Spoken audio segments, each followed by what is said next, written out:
C'est à cette même occasion que le monde du message a découvert spectaculairement un autre pentecôtiste qui, comme le pasteur Chris, pouvait parler et persuader avec les déclarations du prophète Branham.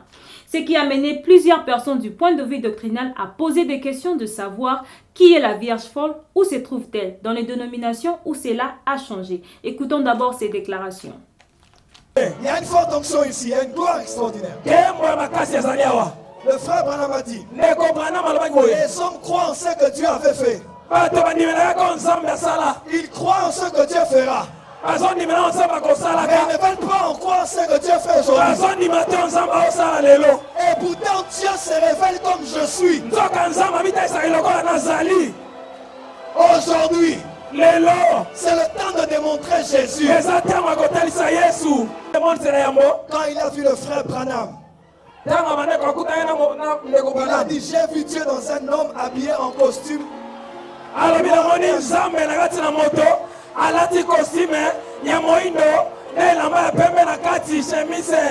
Moi aujourd'hui, j'ai vu Dieu par un homme. Il est congolais. Il prêche. Il ressuscite les morts. Il guérit les malades. Très bien, vous avez très bien suivi. Alors nous avons en ligne ce soir un docteur et savant à qui j'ai dit Shalom révérend. Révérend, nous vous aurons ce soir pour un long bon moment. Ainsi va ma première question.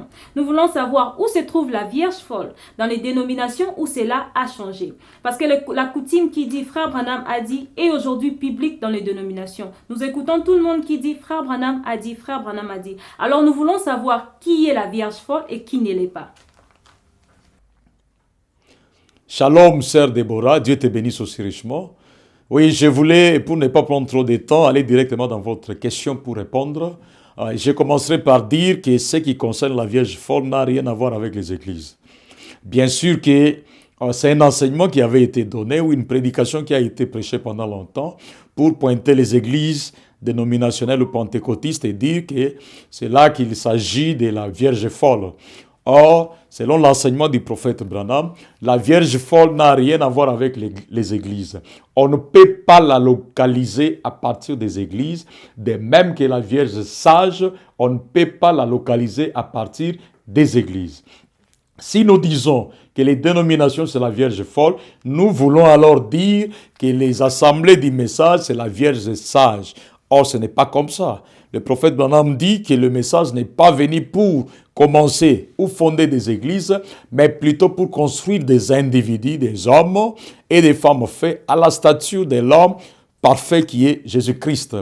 Ainsi, je voulais dire que le prophète dit que la Vierge folle a deux catégories. Là, j'aimerais vous lire une citation de cela. Donc, la Vierge folle, c'est un groupe d'individus qui se trouvent dans les dénominations. Donc, des individus qui sont dans les dénominations. Lesquels individus reçoivent le message. C'est ça la partie mystérieuse de cet enseignement concernant la Vierge folle. Je suis dans question-réponse sur les sceaux. Ce sont ceux, l'Église, les gens qui sont dans les dénominations, qui sont des vrais chrétiens, qui reçoivent le message, mais qui ne les verront jamais. La deuxième catégorie, le prophète dit ici, il dit, et ceux qui sont dans des groupes mixtes, là ce sont nos assemblées du message, donc dans des groupes mixtes et à qui il est prêché, cela leur passera complètement au-dessus de la tête, à moins que leur nom ne soit dans les livres de vie de l'agneau.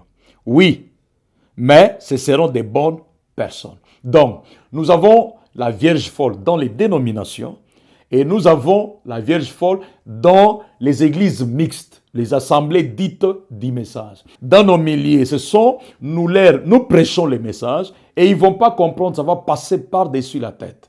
Mais dans les dénominations, ils reçoivent le message. Comme ce monsieur-là est en train de dire que Frère Branham dit, et il poussait les cris de joie. Donc, c'est le fait d'entendre cela qui fait de la Vierge folle. Ils vont croire que Branham est prophète, mais on ne leur prêchera pas la profondeur du message. C'est ça un peu pour parler de où se trouve la Vierge folle? Qui est la Vierge folle? Qui est la Vierge folle? La réponse est simple. La Vierge folle, c'est un frère qui reçoit les messages, mais à qui ce message ne sera pas prêché en profondeur. 1. 2. La Vierge folle, c'est un frère dont les églises disent messages, qui écoute les messages, on les lui prêche, mais ça ne les passe pas dessus la tête. Donc, c'est ça un peu la première partie de votre question. La deuxième partie, je sais comprendre, tu as dit la coutume de Frère Branham dit et consort. La Bible dit que vous les reconnaîtrez à leurs fruits. Et dans la prédication, les uns du temps de la fin, le prophète Branham dit que leurs fruits, les fruits là, c'est l'enseignement de l'âge. On connaîtra le vrai prédicateur du message de l'heure par son enseignement. Donc, toute personne qui dit, Frère Branham dit, Frère Branham dit, Frère Branham dit, et qui reste superficiel dans l'enseignement du message, celui-là, c'est un faux oin du temps de la fin. Comme ce monsieur-là, c'est très simple. Donc, ce n'est pas le fait de dire Frère Branham dit qui fait de lui un membre de l'épouse ou un croyant du message, non. Parce que même Jésus a dit, ce n'est pas tout le monde qui m'appelle Seigneur, Seigneur qui entrera. Aujourd'hui, nous dirons la même chose. Ce n'est pas tout le monde qui dit Frère Branham dit qu'il est. Il ne l'est pas. Donc, c'est comme même dans nos milliers de messages. Tous ces prédicateurs qui tombent avec les femmes qui sont mêlées à des choses et consortent, ils ne peuvent pas, même s'ils sont dans des assemblées dites tabernacle et consorts. Bref, un prédicateur comme celui qui tu avais cité, qui avait expliqué le 6e sceau, et celui aussi qui était en train de dire Frère Branham dit, ce sont des faux oins du temps de la fin. Donc, c'est comme lui là. Voilà qu'il disait avec onction, Frère Branham dit. Donc, ce qu'il dit, c'est correct. Mais lui est faux par son enseignement. Le mélange du faux et du vrai, le mélange du message, les cotations du prophète Branham, avec son enseignement à lui. Il est d'ailleurs un prophète. Donc, tout cela mélangé donne l'hybridation qui fait de lui un faux oin du temps de la fin. Voilà un peu la réponse. Si quelqu'un dit, Frère Branham dit, ça, c'est pas un problème. Donc, nous allons les checker à partir de son enseignement. Et le message de l'air, c'est la pierre de fête. Si quelqu'un ne peut pas aller jusque-là, alors, peu importe le nombre de ces citations, ça n'a rien à voir. Donc, voilà un peu. Dieu vous bénisse. Merci beaucoup, révérend. Prière de rester avec nous tout au long de ce journal.